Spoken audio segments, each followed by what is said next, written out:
gentlemen, welcome to today's very quick 3D print and paint video.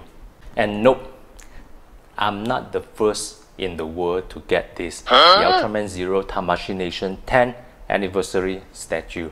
This is a 3D print statue, and as usual it's painted by myself. Okay, before those haters gonna bash me for copying the original one, nope, this is not designed by me because I don't know any 3D design knowledge. I saw someone selling this STL in the Chinese STL marketplace, so I assumed this is designed by a Chinese designer.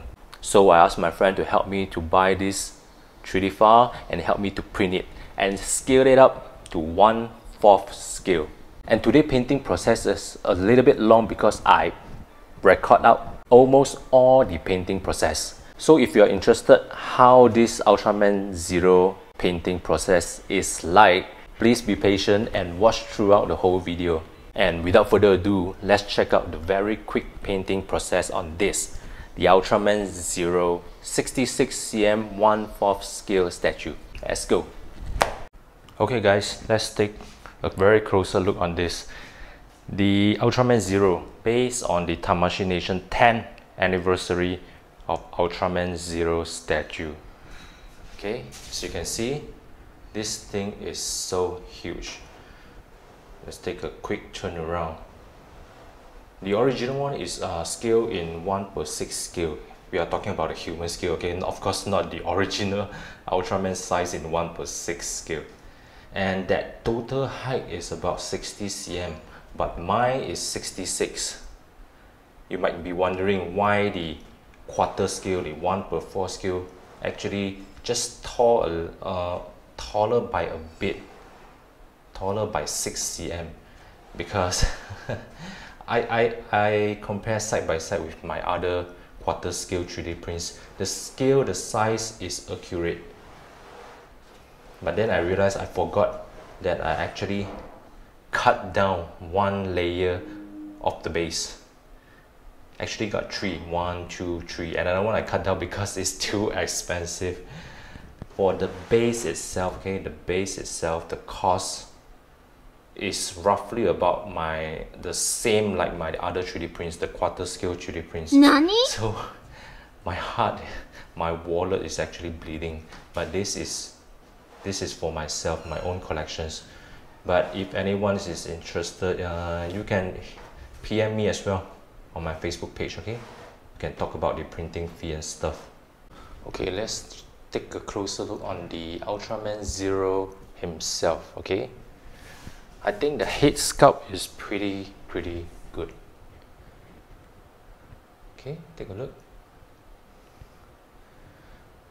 Overall it's good, except the shoulder. I think all these pads, the shoulder pads, it can be a little bit more details, but who am I to complain, because I totally can't sculpt.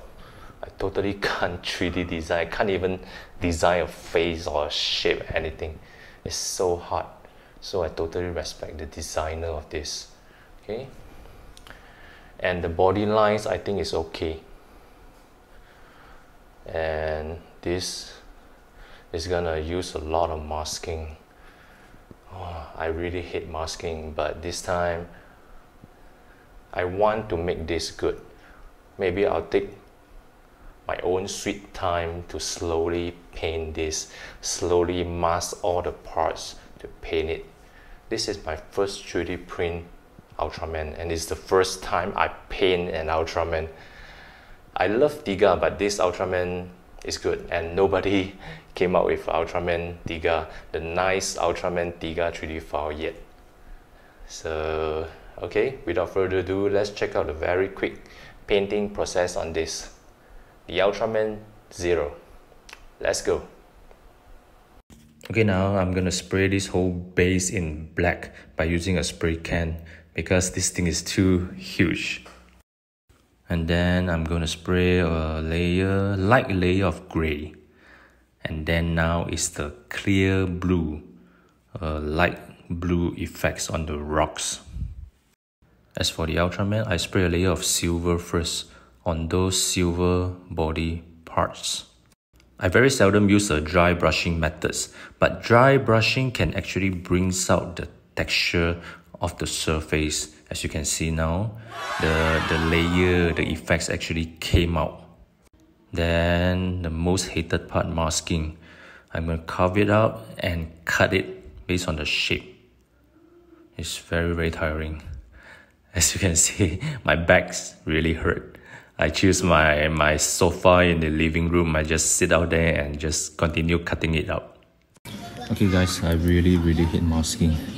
But actually I bought something new. I thought of trying this. This is a liquid masking. Okay, it's just like using a marker pen. See? I tried some here. It looks very easy and simple, and wait for it to dry and it will become a masking effect already. Let's see how it works later, okay? So now finished masking, we're gonna go for the blue and red painting. I'm using some little light blue, not too dark, because based on the zeros color. And blue color is not really easy to cover it. And then now it's the red.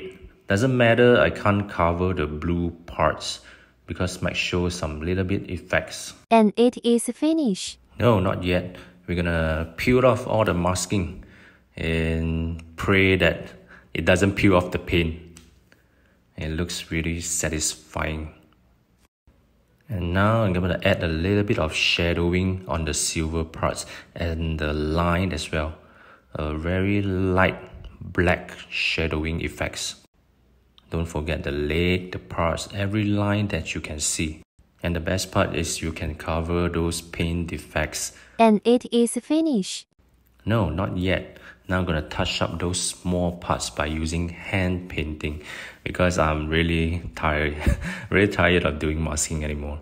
And this is using the metallic green.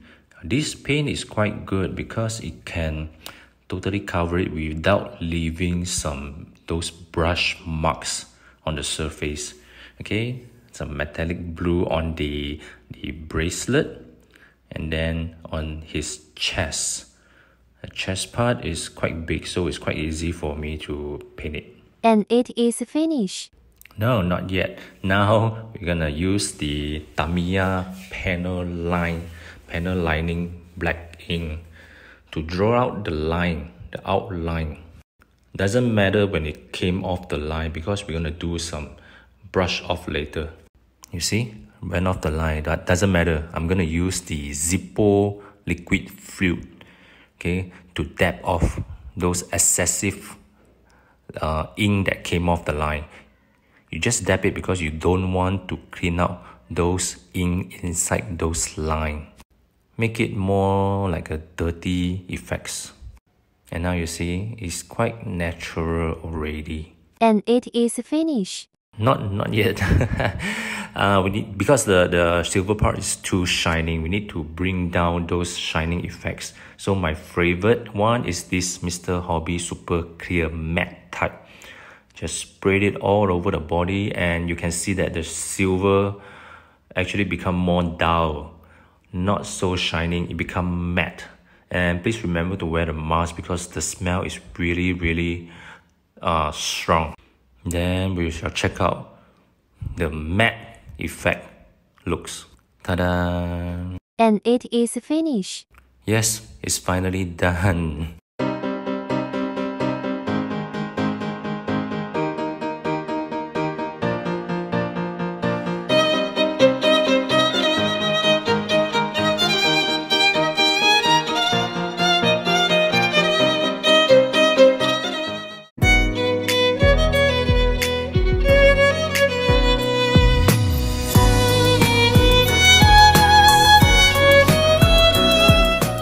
So how was it? Actually, a lot of newcomers into these hobbies, those that wanted to try how to paint their own figurines, which I always promote this hobby. Everyone can paint.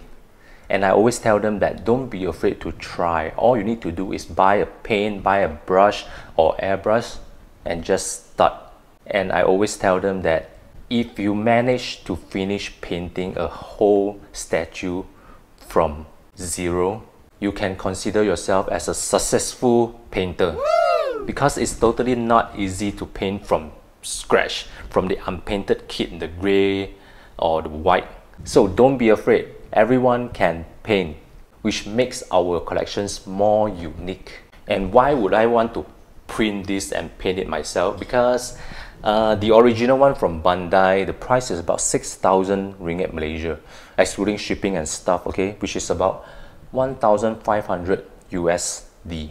But that is the pre-order price. Imagine when it released, those scalpers, those second-hand marketplace will definitely shoot up the price, because this is one good looking statues. Initially, I was waiting for the recast version because the recast factory are already taking orders for this, even though it's not released yet.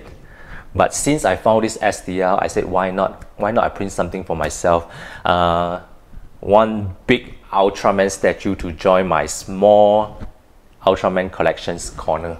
Anyway, that's all for today's very quick 3D print and paint video on this, the Ultraman Zero Tamashii Nation 10th anniversary statue.